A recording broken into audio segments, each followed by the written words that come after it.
안녕하세요. 한림대학교 프로페서 김지원 교수입니다. 오늘 i2를 활용한 기지국 수사정보 분석 시범 강의를 진행을 하도록 하겠습니다. 먼저 강의 프레젠테이션을 공유해 보도록 할게요.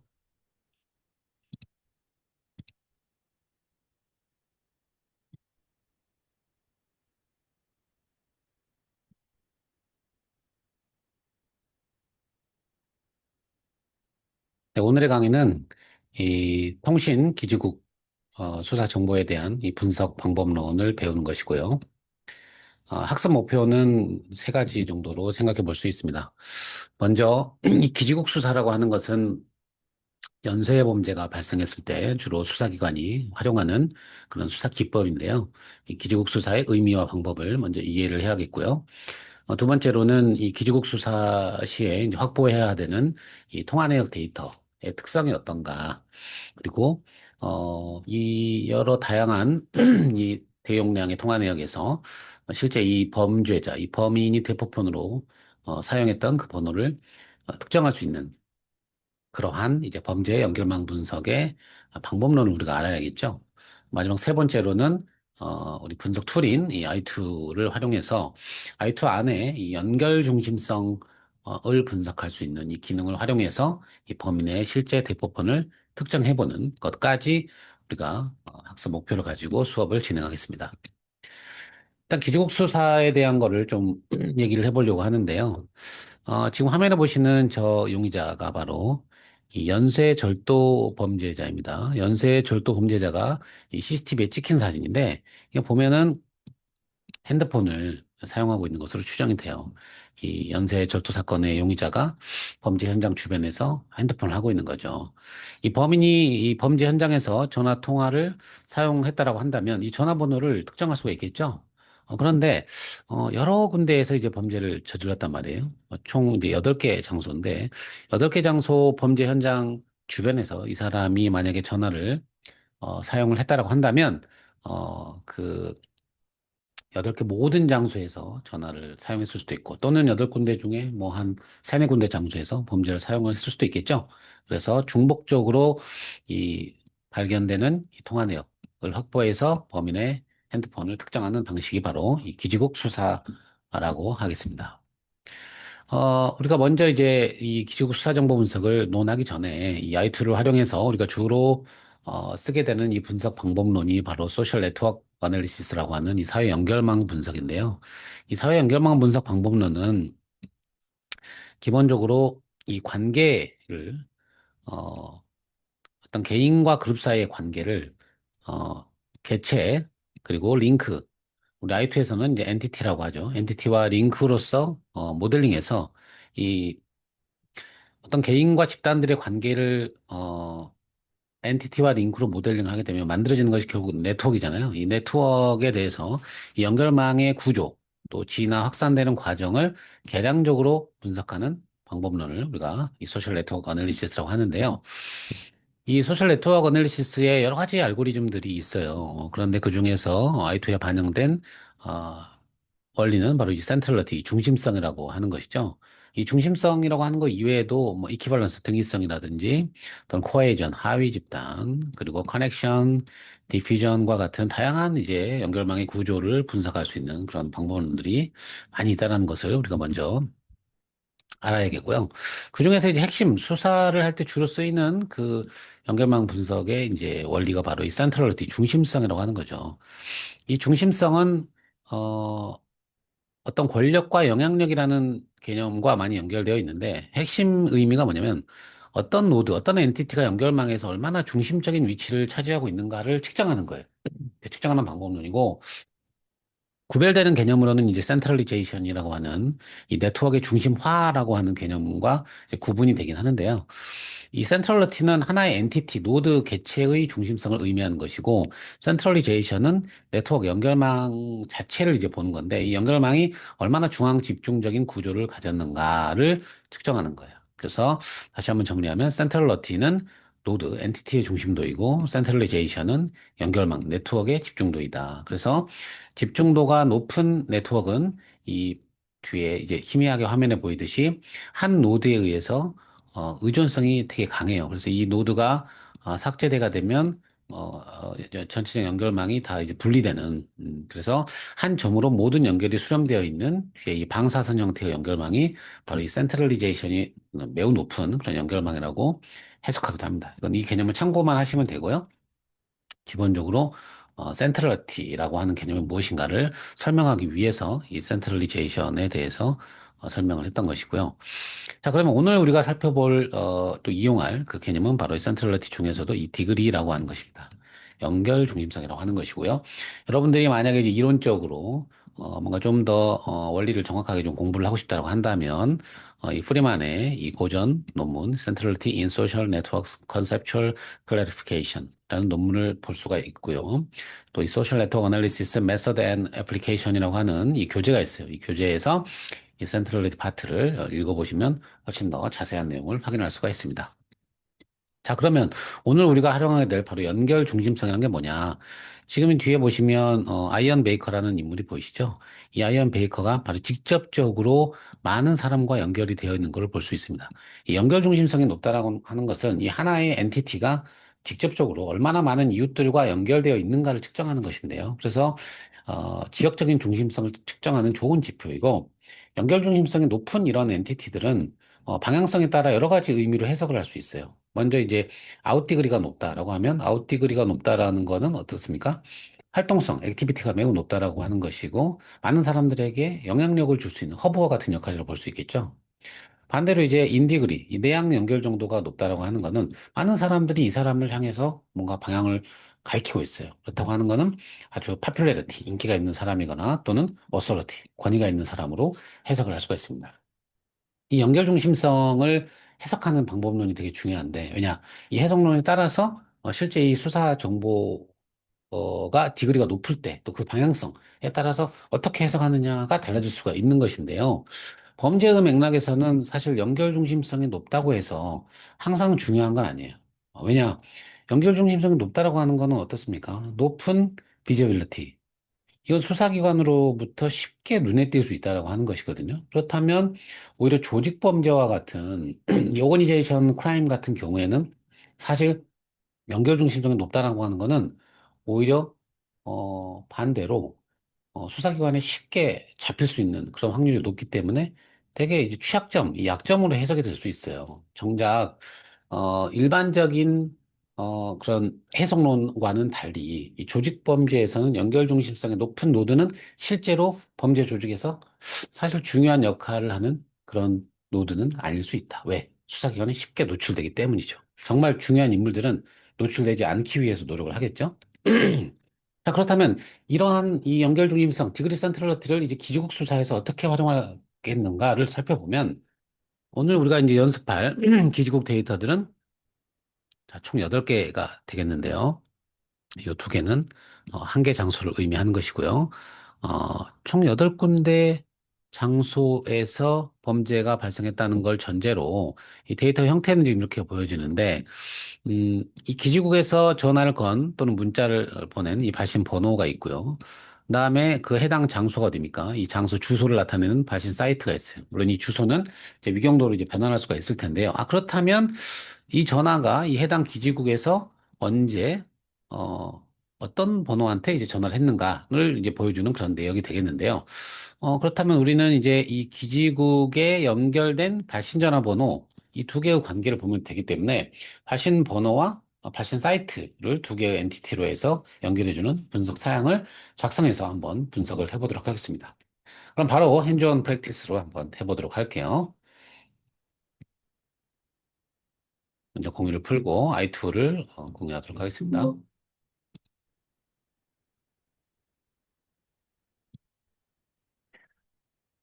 자, i2 화면으로 가볼게요. 네, i2 화면이고요. 자, 여기서 데이터를 한번 불러와 보도록 하겠습니다. 자, 홈 메뉴에서 가져오기, 그리고 임포터 분할창으로 가서 새로운 사양을 만들어 보겠습니다. 자, 기지국 데이터인데요. 총 8개의 데이터가 있고요. 먼저 첫 번째, 서식은 다 똑같습니다. 그래서 하나의 서식만 분석 사양을 만들면은 나머지는 바로 불러올 수가 있을 텐데요. 데이터는 지금 이렇게 생겼고, 자, 발신 번호와 이 발신 사이트를 가지고 우리가 사양을 만들어 보기로 했죠. 그래서 다음으로 넘어가고, 일단 머리행을 설정한 다음, 이거는 뭐 딱히 조치할 거 없이 바로 다음으로 넘어가면 되고요. 자, 연관 차트를 가지고 그려보겠습니다. 연관 차트에서, 자, 이 왼쪽 엔티티 1은, 자, 발신 번호, 전화를 건 번호를 한번 해주고요. 엔티티 2는, 자, 발신 사이트, 기지국을 한번 해보죠. 네, 그리고 이제 엔티티 유형, 모양을 한번 바꿔줘 볼까요? 발신 번호는, 자, 엔티티의 유형을 핸드폰으로 한번 바꿔보죠. 핸드폰으로 바꿔본다면, 통신 형식으로 가서, 네, 맨 마지막에 보면은 휴대전화가 있어요. 그래서 이렇게 전화번호 모양을 바꿔주고, 자, 발신 사이트는 기지국이죠. 네, 기지국은 역시, 엔티티 유형으로 가서, 네, 통신 형식으로 간 다음, 자, 중앙에 보면은 기지국이 있습니다. 이렇게 바꿔주고, 자, 링크는 전화번호가 이제 기지국에서 전화를 건 것이기 때문에 방향성을 한번 표시를 해줘 보도록 할게요. 방향은 어, 왼쪽에서 오른쪽으로 아이콘 1에서 아이콘 2로 일단 해줘 볼 거예요. 링크의 레이블은 이 기지국에서 여러 번 전화를 걸었을 수 있기 때문에 발생 횟수로 한번 해서 지정해 보도록 하겠습니다. 그리고 너비는 횟수가 많아질수록 선형 증가하는 방식으로 너비가 두꺼워질 수 있도록 조치를 해주고요. 날짜와 시간은 지금 관계만 볼 거기 때문에 딱히 뭐 입력을 안 해줘도 되지만 그래도 습관적으로 한번 날짜와 그리고 시간을 한번 입력을 해보도록 하죠. 자, 이 정도로 하면 이 분석 사양이 다 작성이 되었다라고 보여지고요. 날짜의 형태만 맞춰주면 되겠습니다. 그래서 날짜와 시간 형식을 자, 이 형식대로 맞춰줘야겠죠. 이 대시가 아닌 슬래시로 네. 자, 여기서 인식이 잘 되지 않으면 메모장을 활용할 수 있습니다. 메모장을 활용해서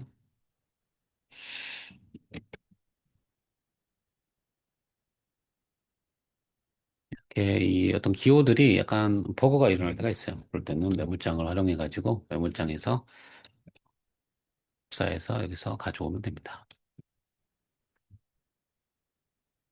이렇게 하면 자, 느낌표가 사라졌죠? 느낌표가 사라지면 이제 날짜를 인식을 하게 되는 것이고요. 다음으로 가고 자, 가져오기를 해서 새로운 사양으로 저장을 하겠습니다. 자, SK텔레콤 기지국, 기지국 분석 사양인데요.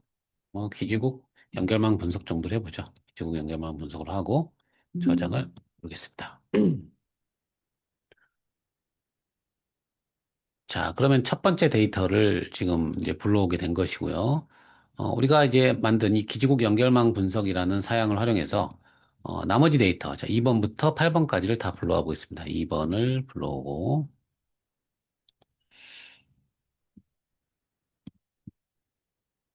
또 더블 클릭해서 3번,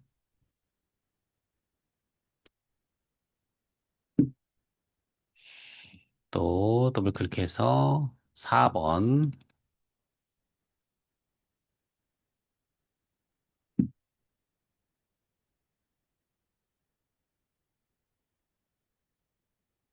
또 더블 클릭해서 5번, SK텔레콤에서 통화 내역을 보내줬기 때문에 이 양식이 다 똑같아서 하나만 사양을 만들어 놓으면 이렇게 불러올 수가 있고요. 다음은 자 6번 되겠죠? 6번 이제 두 개 남았습니다. 지금까지는 이제 대전 지역에 있는 통화 내역을 불러온 것이고 마지막 부산이 두 군데가 있는데요. 7번과 8번입니다.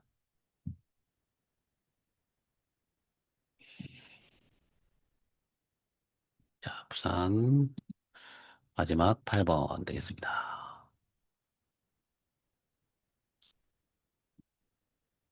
자, 그렇다면 자 범인이 어, 이 8군데의 장소에서 다 전화를 걸지는 않았겠죠. 현실적으로 뭐 두세 군데 정도에서 아마 전화를 걸었을 개연성이 높을 텐데요. 실제로 이제 한번 디그리 센트럴리티를 활용해 보도록 하죠. 분석 기능 중에는 우리가 이 소셜 네트워크 분석을 활용할 수가 있을 것이고요. 먼저 그래서 옵션에서 자 연관성이 아닌 도를 해서 그다음에 고급 분석은 결과 표준안 일단 해제해 줘 보면 결과에서 캘큘레이트를 해보면 실제 그 원값이 나옵니다. 위에는 지금 기지국들이고 우리가 알고자 하는 것은 범인의 전화번호잖아요. 이 3. 이게 디그리가 3인 번호들이에요. 그러면 세 군데의 장소에서 전화를 건 그런 번호들이죠. 범죄가 총 8군데에서 발생했는데 그 해당 시간대의 통화 내역을 다 추출했더니 세 군데에서 똑같이 전화를 사용한 번호들이 총 6개가 나온 겁니다. 그러면 이 중에 하나가 범인의 폰일 수 있겠죠. 그래서 이거를 한번 새 차트로 옮겨봐죠. 일단 이 노드 엔티티만 옮기면 안 되기 때문에 연결과 그다음에 그 끝에 있는 기지국까지를 선택해서 이것을 새 차트로 옮겨보겠습니다.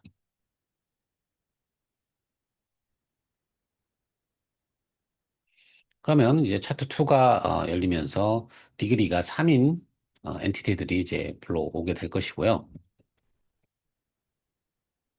네, 일단 배열에서 뭐 피콕 정도로 해보죠.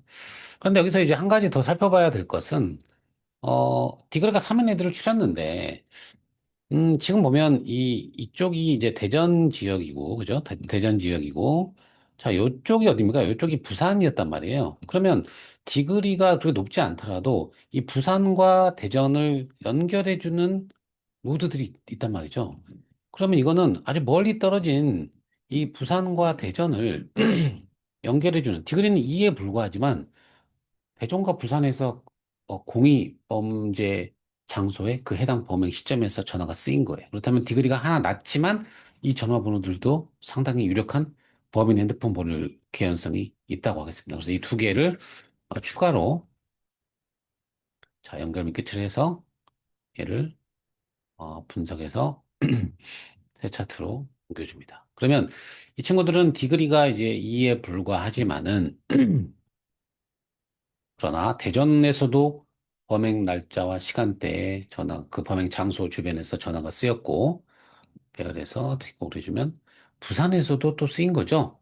자, 이거를, 우측 클릭하고, 자, 복사해서 아까 우리가 디그리 3인 이쪽에다가 컨트롤 V로 붙여넣기 해보겠습니다. 그리고 배열해서 다시 픽콕을 하고, 네, 그렇다면 왼쪽은 기지국, 오른쪽은 핸드폰으로 한번 배열을 해보죠. 자,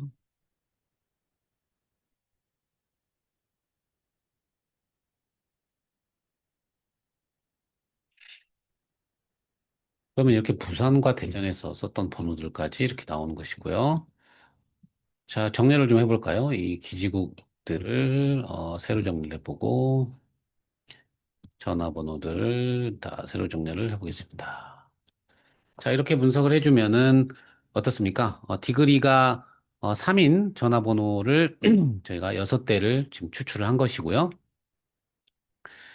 그리고 디그리는 2지만, 연결 중심성은 2지만, 이 대전과 부산 아주 먼 지역에서 또 전화를 걸었던 용의자 번호. 그래서 이 8개 번호 중에 한 대가 아마 범인이 사용하는 번호일 것이고, 실제 이제 용의자가 어떤 번호를 사용했는지 여부는 이 각각의 전화번호의 통화 내역을 또 확보하고, 다른 추가 수사를 통해서 특정할 수 있겠죠. 그래서 우리가 기지국, 수사를 위한 이 용의자의 핸드폰 번호 후보군을 압축해 나가는 이런 분석 과정을 아이투로 우리가 간단하게 한번 실습을 해보았고요. 자, 그럼 다시 이제 프레젠테이션으로 가서 정리를 해보도록 할게요. 네, 다시 자 핸즈온을 했으니까 결과를 보겠습니다.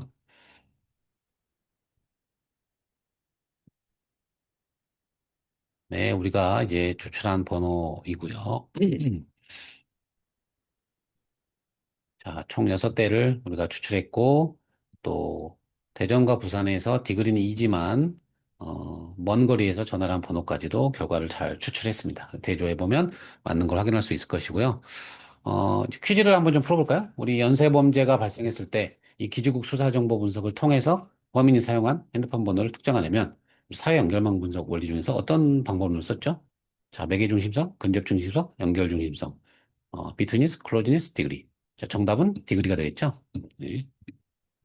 자, 오늘 수업 내용을 정리해 보도록 하죠. 자, 기지국 수사란 무엇입니까? 기지국 수사란 연쇄범죄가 발생했을 때 범죄가 발생한 장소의 주변 통신 기지국으로부터 그 해당 범죄 발생 시점에 그 장소에서 휴대폰을 사용한 불특정 다수인의 수많은 전화번호를 추출한 뒤에 그중에 범인이 사용한 전화번호를 특정해내는 수사 기법이 될 것이고요. 이 기초국 수사를 통해서 확보한 수많은 통화 내역 중에 범인이 사용한 전화번호를 추출하려면 여러 개의 기지국에서 중복적으로 사용된 전화번호를 특정해야겠죠. 그래서 기지국과 전화번호 간의 연관관계를 시각화한 다음에 우리가 뭘 쓰나 그랬죠? 연결 중심성이 높은 전화번호를 찾아내야겠습니다. 이 디그리 센트럴리티, 연결 중심성이라고 하는 것은 하나의 엔티티가 직접적으로 얼마나 많은 이웃들, 알터들과 연결이 되어 있는가를 측정하는 이 소셜 네트워크 어널리시스의 방법론 중에 하나라고 했고요. I2에서 연결 중심성을 측정할 수 있는 기능이 몇 가지가 있거든요. 대표적인 기능은 오늘은 우리가 소셜 네트워크 분석을 해서 또 디그리라고 하는 걸 썼고요. 이게 아니더라도 리스트 쪽에 가장 많이 연결된 항목 나열을 써서도 또 분석할 수가 있습니다. 다음 시간에 한번 또 확인해 보도록 하고요. 자, 범인이 사용한 대부분은 범죄가 발생한 여러 장소에서 사용되었을 것이므로 기본적으로 연결 중심성이 높은 번호, 오늘 수업 때는 연결 중심성이 3인 게 제일 높았죠. 세 군데 장소에서 전화를 건 번호들이 가장 의심 번호가 될 수 있겠지만 이때 연결 중심성이 다소 낮더라도 2였죠. 낮더라도 지역적으로 멀리 떨어진 대전과 부산에서 공통적으로 나온 번호. 이런 번호들도 역시 매우 의심되는 후보군에 포함시켜 주는 것이 합리적이라고 볼 수 있겠습니다. 그래서 우리는 최종적으로 기지국 수사 정보 분석을 통해 추출한 8개의 의심 번호에 대해서 자, 각각 통화 내역도 확보하고 추가 수사, 그 통화의 패턴을 확인해서 실제 범죄자가 사용한 최종 핸드폰 번호를 특정해 나가는 것. 그것이 바로 기지국 수사 정보 분석이라고 할 수 있겠습니다. 자, 오늘 수업 어땠나요? 네, 간단하게 우리 기지국 수사 정보 분석에 대해서 i2를 활용한 분석을 진행해 보았고요. 오늘 수업은 이 정도로 마치도록 하겠습니다. 네, 감사합니다.